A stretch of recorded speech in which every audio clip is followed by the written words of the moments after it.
Hello students, welcome back to geography Guru channel. Economics चल रही है हमारी और इकोनॉमिक्स का ये दूसरा एपिसोड है। चैप्टर नंबर 1 डेवलपमेंट विकास चल रहा है। पिछले चैप्टर में हमने पूरे एपिसोड में पिछले जो एपिसोड था उसमें हमने विकास की बात की थी। विकास क्या है, विकास की विशेषताएं क्या होती है, कैसा दिखता है विकास और राष्ट्रीय विकास कैसे अलग है, ये सब कुछ हमने पढ़ा। अभी हम उसी विकास को पकड़े रखेंगे, उसी के साथ हम चलेंगे और हम बात करेंगे विकास की गणना मापन कैसे किया जाता है। यानी कि विकास को क्या हम माप सकते हैं, तो इसके क्या क्या क्राइटेरिया है, कौन सी संस्थाएं उसको मापती है, वर्ल्ड बैंक, यूएनडीपी, उनके क्राइटेरिया, उन सब की हम बात करेंगे इस सेशन में। तो चलिए हम शुरुआत करते हैं। विभिन्न देशों और राज्यों की तुलना कैसे करें, कैसे करें नहीं, कैसे की जाती है, क्योंकि हमें सिर्फ पढ़ना है, समझना है कि कैसे की जाती है। विभिन्न देशों और राज्यों की तुलना का आधार हम, क्योंकि अर्थशास्त्र पढ़ रहे हैं तो हम आर्थिक विकास की बात करें, अर्थव्यवस्था के आधार पे, विकास के आधार पे कैसे तुलना कर सकते हैं। तो जैसा हमने विकास में पढ़ा, सबसे महत्वपूर्ण घटक है विकास का पूंजी, प्रति व्यक्ति आय। ये महत्वपूर्ण है, इसके आधार पर विभिन्न देशों की तुलना कर सकते हैं। लेकिन इसके लिए हमें राष्ट्रीय आय नहीं देखनी है, क्योंकि राष्ट्रीय आय का मतलब है देश की कुल आय, जितने भी आय है वो एक वर्ष में, तो वो राष्ट्रीय आय। हमें प्रति व्यक्ति आय को ले सकते हैं। राष्ट्रीय आय का अर्थ है देश में रहने वाले सभी लोगों की प्रति व्यक्ति आय, उसको अगर हम प्लस करें सभी लोगों की जो आय है, तो ये उपयुक्त नहीं है। हम प्रति व्यक्ति आय है उसको अपना सकते हैं। प्रति व्यक्ति आय क्यों महत्वपूर्ण है, क्योंकि राष्ट्र की, हर देश की जनसंख्या अलग होगी। हमारी 130 करोड़ है जनसंख्या, और अगर हम बांग्लादेश की बात करें तो 15 करोड़ है। अगर हम यूएसए की भी बात करें तो लगभग 30 करोड़ के आसपास है। इंडोनेशिया 22 करोड़ के आसपास है। तो वो तो कैलकुलेशन गड़बड़ा जाएगा पूरी तरीके से।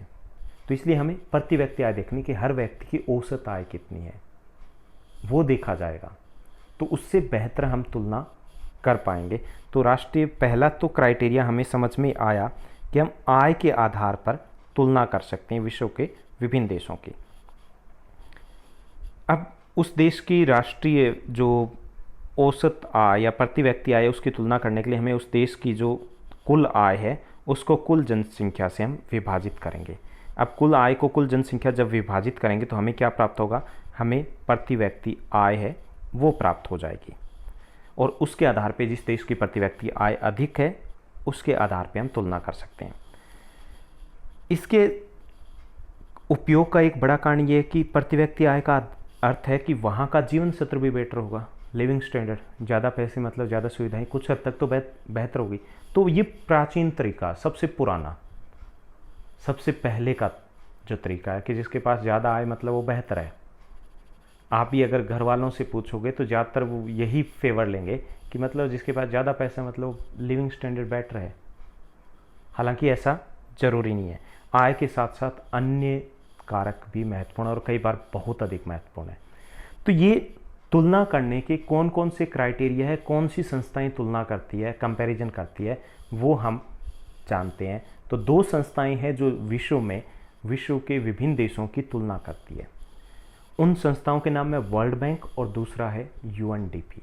तो एक एक करके उनके मेथड के बारे में जानते हैं और पूरे तरीके से एनालिसिस करते हैं किसका तरीका बेहतर है और क्यों। बहुत इंपॉर्टेंट क्वेश्चन बनने वाला है ये कि यूएनडीपी और विश्व बैंक विश्व के विभिन्न देशों की तुलना कैसे करते हैं और किसका तरीका बेहतर है और क्यों।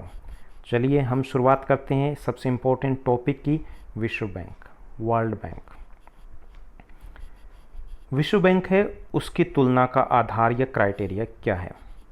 विश्व बैंक प्रति व्यक्ति आय तुलना के लिए आधार बनाता है, यानी पर कैपिटा इनकम। इसको हम औसत आय भी कह सकते हैं। कैसे निकालेंगे, देश की कुल आय को देश की कुल जनसंख्या से भाग देंगे तो हमें प्रति व्यक्ति आय प्राप्त होगी। जैसे मान लीजिए आप 10 बच्चे हो और आप 50 रुपीज़ के हिसाब से आप 500 रुपये खर्च कर रहे हो। टोटल 500 रुपये आप खर्च कर रहे हो, उसमें से हो सकता है कोई 100 रुपये लेके आया हो, कोई 200 भी लेके आया हो, 500 रुपये आपने खर्च कर दिए कैंटीन में। आप एवरेज कैसे निकालोगे, 500 को 10 से डिवाइड करोगे तो 50 आ गई।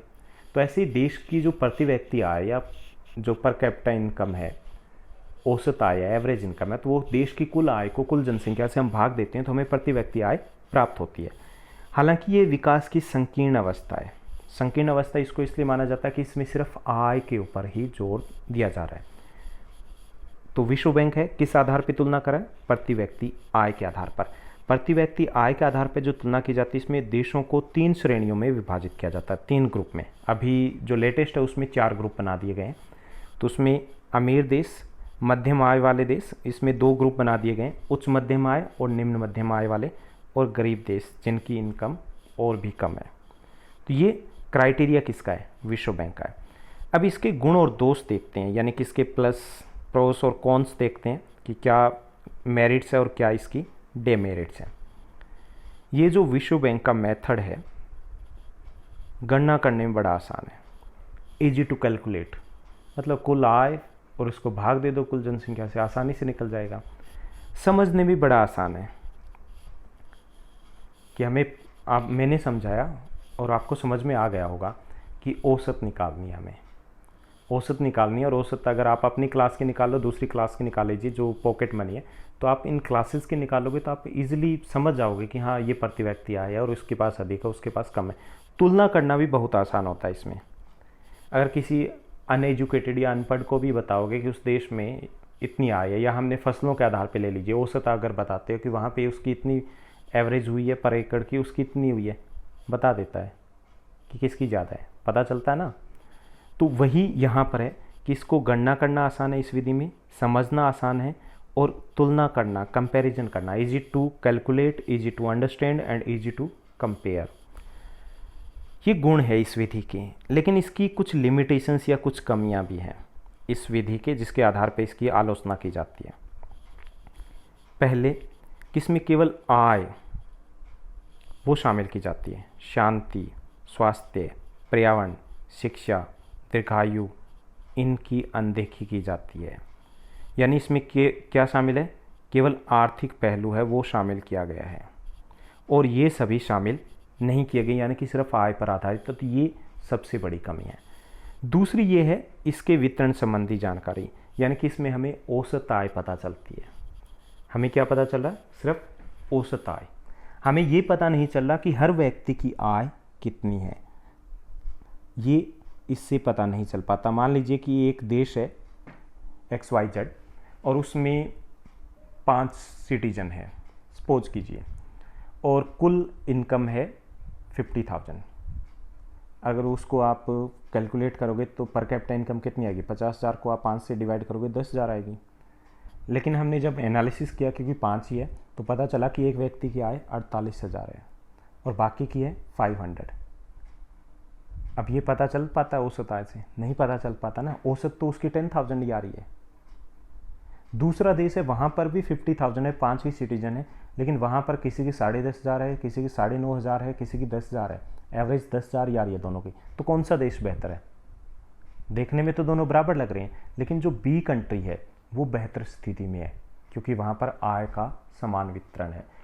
तो इस विधि में पहली जो कमी है वो ये है कि हमें सिर्फ और सिर्फ आय के ऊपर फोकस किया जाता है, इनकम के ऊपर। और दूसरा ये कि इसमें वो इनकम कैसे लोगों में बंटी हुई उसके बारे में पता नहीं चलता। जैसे आप इस डायग्राम में देख पा रहे होंगे कि एक तरफ एक है, उसकी सैलरी हम सपोज कर लेते हैं, और दूसरे बाकी सारे लोग हैं, लेकिन एवरेज निकलेगी तो सबकी एक जैसी निकलेगी। तो ये था वर्ल्ड बैंक या विश्व बैंक का क्राइटेरिया कि कैसे वो विश्व के विभिन्न देशों की तुलना करते हैं। इसमें कुछ देश दिखाए गए हैं वर्ल्ड बैंक के क्राइटेरिया के आधार पर। अब इसमें जो डार्क ग्रीन शेड है उससे दिखाए गए हैं, यहाँ पे आप देख पा रहे होंगे, ये जो कंट्रीज़ हैं ये हाई इनकम कंट्रीज़ हैं। Canada, USA, western European countries, वो सभी हाई इनकम कंट्रीज़ में शामिल है। यहाँ पे ऑस्ट्रेलिया, न्यूजीलैंड हाई इनकम में। यहाँ पे जो लाइट ब्राउन शेड से शो किए गए हैं ये अपर इनकम कंट्रीज़ है, अपर मिडिल इनकम कंट्रीज़ हैं। मतलब इनकी condition Mexico, Brazil, Argentina, Chile, इनकी कंडीशन भी ठीक ठाक सी है। तीसरा लोअर मिडिल इनकम कंट्रीज़ हैं, इसमें साउथ अमेरिका के कुछ देश हैं, साउथ अफ्रीका आ गया, अफ्रीका के कुछ ही देश हैं, रशिया, चाइना, यहाँ पे तजाकिस्तान, यहाँ ईरान, ये कंट्रीज इसमें शामिल है। उसके बाद है लो इनकम कंट्री, इंडिया इसी में आता है। यहाँ पे इंडिया और इनके सभी हमारे देश के जो पड़ोसी देश हैं वो अफ्रीका के ज़्यादातर देश इसमें आते हैं। तो ये वर्ल्ड बैंक का क्राइटेरिया थोड़ा सा हमने समझने के लिए इस मैप को यूज़ किया, आपके एग्ज़ाम का या आपके एनसीईआरटी कंटेंट का ये हिस्सा नहीं है। अब हम दूसरा जो संस्था है जो इस प्रकार का कार्य कर रही है वो है यूएनडीपी। अब यूएनडीपी है वो कैसे मेज़र करती है, कैसे तुलना करती है, कैसे कंपेयर करती है विकास की, उसका क्राइटेरिया अलग है।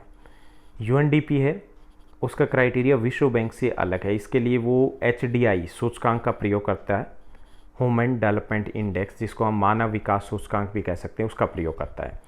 इसमें यूएनडीपी वो शिक्षा, स्वास्थ्य और प्रति व्यक्ति आय को आधार के रूप में लेता है, यानी कि शिक्षा और स्वास्थ्य को भी शामिल करता है, किसके साथ, आय के साथ। और ये विकास की व्यापक अवधारणा है क्योंकि इसमें आय के अलावा अन्य बिंदुओं के ऊपर भी जोर दिया जाता है और विश्व के विभिन्न देशों को रैंकिंग दी जाती है।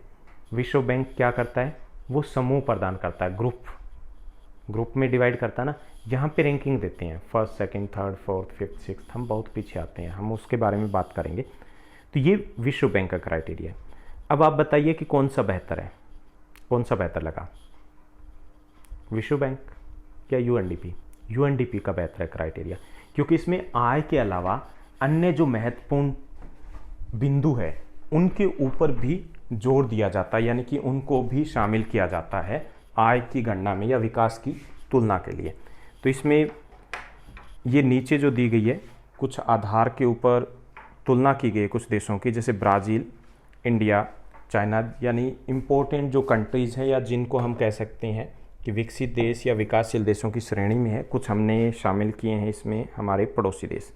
तो थोड़ा सा इसको चेक कीजिए और बात कीजिए, देखिए कि हम कहाँ ठहरते हैं। यूएनडीपी की रैंकिंग है, ये भी सिर्फ आपके समझाने के लिए है कि आप अच्छे समझ पाओ इस कंसेप्ट को। इंडिया 2018 में 129वें स्थान पे हम खड़े हैं। ब्राज़ील 79th पोजीशन पे हैं, हम उसको भी विकासशील देश मानते हैं और ख़ुद को भी मानते हैं, और देखिए कितना डिफरेंस है। चाइना 85th पोजीशन पे है, रसिया 49th 49वें स्थान पे है, साउथ अफ्रीका 113वें स्थान पर है, हमसे बेहतर है। फिर भी पाकिस्तान 192वें स्थान पे है, लेकिन खुश होने की आवश्यकता नहीं है क्योंकि हम काफ़ी पीछे हैं। श्रीलंका हमारा एक छोटा सा पड़ोसी देश 71वें स्थान पर है। वही श्रीलंका जिसके बारे में पोल साइंस में आपने पढ़ा, गृह युद्ध चला था लंबा, और फिर भी यहाँ पर है, अदरवाइज़ और बेहतर होता। नेपाल हमारे आसपास है, ज़्यादा पीछे नहीं है। भूटान 134th पोजीशन पे है और नेपाल 147वें स्थान पर है। बांग्लादेश 135वें स्थान पर है, बेहतर कंडीशन नहीं है। तो ये यूएनडीपी है जो HDI रैंकिंग देता है। तो 2018 के अकॉर्डिंग हम देखें तो हमारा स्थान था वो 129वां स्थान था। कई बार एग्ज़ाम में पूछ लिया जाता है HDI क्या है, ह्यूमन डेवलपमेंट इंडेक्स, और इसमें शामिल किया जाता है HDI में लाइफ एक्सपेक्टेंसी, जीवन प्रत्याशा, एवरेज एजुकेशन लेवल और स्टैंडर्ड ऑफ लिविंग यानी कि पर कैपिटा इनकम। ये 3 क्राइटेरिया वो शामिल किए जाते हैं। तो ये था हमारा आज का सेशन। उम्मीद करता हूँ आपको बहुत अच्छे से आपने समझा होगा, बहुत अच्छे से मज़ा आया होगा पढ़ के। पढ़ते रहिए, आगे बढ़ते रहिए, इसी तरीके से हम कंटिन्यू रखेंगे। और अगर आपको अच्छा लग रहा है सेशन तो इसको लाइक कीजिए, शेयर कीजिए, सब्सक्राइब कीजिए, क्योंकि मेरे लिए विकास का ये लक्ष्य है। Thank you, bye bye, take care, have a nice day.